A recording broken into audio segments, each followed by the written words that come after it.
C'est le 19 mai 1804 que le général Jourdan apprend sa nomination en tant que maréchal d'Empire. Il est en plus quatrième dans l'ordre de préséance, ce qui lui vaut d'escorter lui-même le carrosse impérial lors de la cérémonie du sacre. Mais ne nous y trompons pas, ce n'est pas une distinction pour ses talents militaires. Napoléon y voit plus un moyen de rallier à lui les différents officiers compétents jacobins, et cela se prouve par la suite, lorsque Jourdan est relayé à des tâches ingrates ou secondaires. Il commande durant un temps l'armée d'Italie avant d'être remplacé par Masséna lorsque la guerre éclate. Il est ensuite nommé gouverneur de Naples, mais il peut alors compter sur un ami, le frère de Napoléon Bonaparte, Joseph, qui devient roi d'Espagne. Il l'accompagne ainsi et devient major général de l'armée, un poste assez important censé lui donner le commandement sur toutes les armées espagnoles et françaises.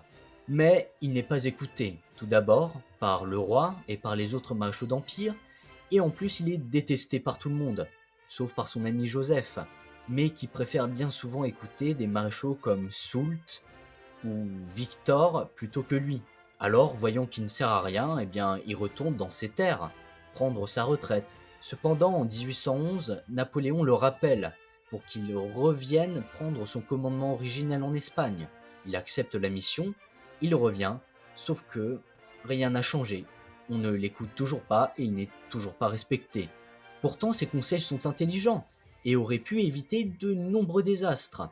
Mais encore une fois, on ne l'écoute pas, ce qui mène à des désastres, alors que si on avait pris en considération un peu plus ce qu'il disait, on aurait pu éviter tout ça. Cependant, vu qu'on ne peut pas mettre le poids des défaites sur le dos du frère de Napoléon, on est obligé de tout mettre sur le dos du pauvre maréchal Jourdan, qui avait certes de fait le commandement, mais qui n'avait aucune réalité effective. Rentré d'Espagne, il perd son bâton de maréchal d'Empire pour ses échecs, qui ne sont toujours pas sa faute, mais bon, et s'ensuit une vie assez paisible pour l'ancien maréchal, à la campagne. Sous la Restauration, on lui donne quelques commandements secondaires, des médailles, et également on lui demande des fois de présider des tribunaux militaires, ce qu'il refuse, ne voulant pas trahir ses anciens compagnons de route, même si c'était sous l'Empire. Durant la monarchie de Juillet, on le nomme ministre des Affaires étrangères, provisoirement, puis après ça, il est nommé gouverneur des Invalides. Invalide qu'il commandera jusqu'au bout, car il mourra en 1833 et sera inhumé là-bas.